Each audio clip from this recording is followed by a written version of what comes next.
We're excited to show you the next piece of the puzzle for Breakaway Football Dynasty Mode, and that would be the injuries.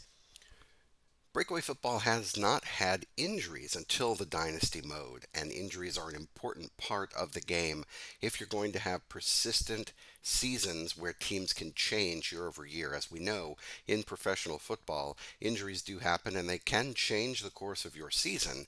So as a result, we make that available in Breakaway football now. So inside the game day deck are three cards called injury timeouts. As you can see, there are no corner values on this card. And actually what it does is it prompts you to draw a card off of the injury deck, flip it over, and apply the effect. In this case, whoever was on defense would actually have an injured cornerback that would reduce the effectiveness of their pass coverage, shown by this little passing guy, by one. So if I had a press of 2, 3, 2 for the run and 3 for the pass, my press for the rest of that time is going to be 2, 2. So how much of time is that?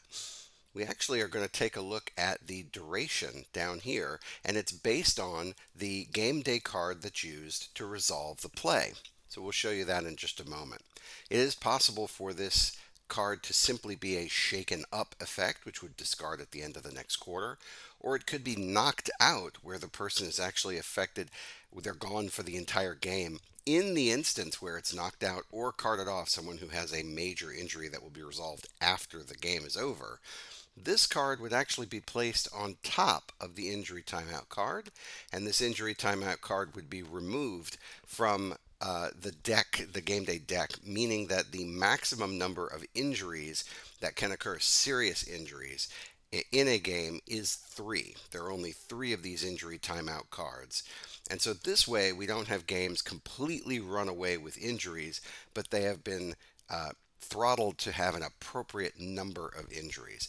If, of course, this is just a shaken up effect, this would actually be placed in front of the player, and the injury timeout card would go into the discard, allowing that injury timeout to come out again after the deck is cycled.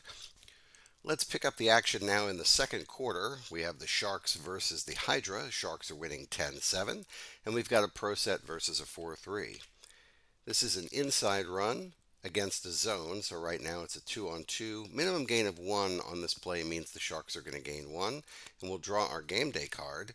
Oh, and we see that it is actually the injury timeout. So this tells us to go ahead and draw one injury card and then apply the effect.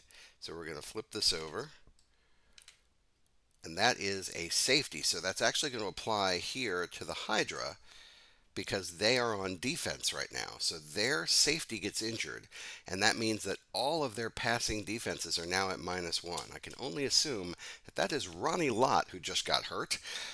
Let's flip this over, but we still have not resolved the play. So we've resolved the injury, but now we need to resolve the play. And because we pull the injury first, as the card says, draw one, apply the effect, and then redraw the game day card, that means that this is in effect. Fortunately for the Hydra, this is a run play, so it actually won't impact the run.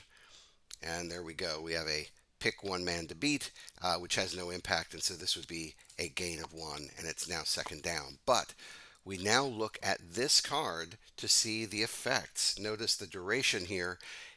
We're looking at the punt value, and anything that is a 9 or lower is shaken up. Anything higher will result in a longer, and that is an 8. So as you can see in the bottom left corner, that is a punt value of 8, which means that Ronnie Lott has been shaken up. That will last until the quarter changes, and once the quarter changes, this safety card will go back into the discard, and Ronnie Lott will be ready to play in the second half. We pick up the action now in the third quarter with the game tied at 17. And we've got the Hydra on the offense running a pro set versus nickel. As you can see, Ronnie Lott's injury has cleared. Now that the quarter is over, that shaken up player is no longer shaken up and they're back in the game.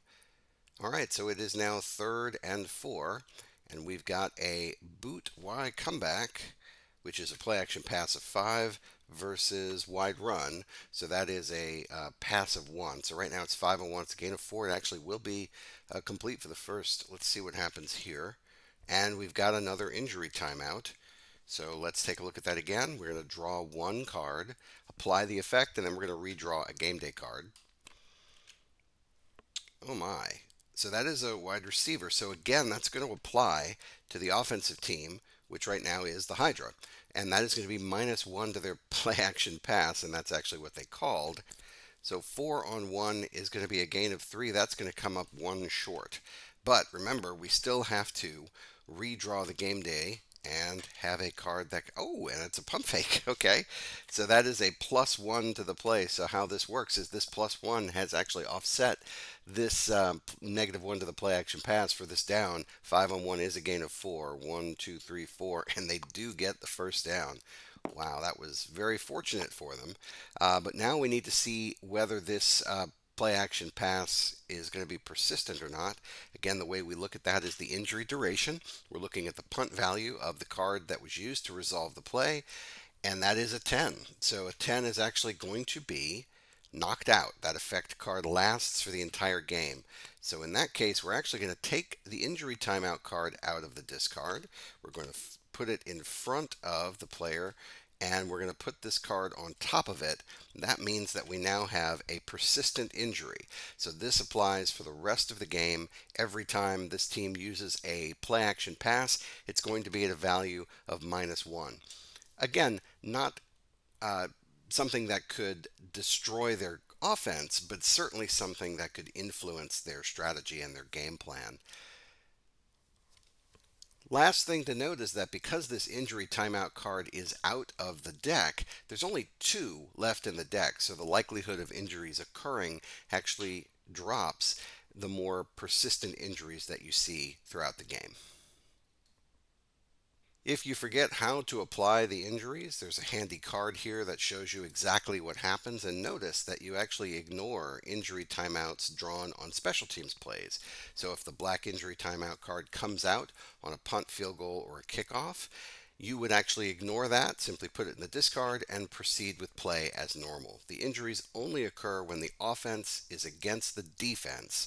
Those are the only times that you're going to have injuries. So that is a reminder here on the card. And of course, the actual injury timeout card itself does not contain corner values, so there's no risk in you trying to apply that card on a special teams play.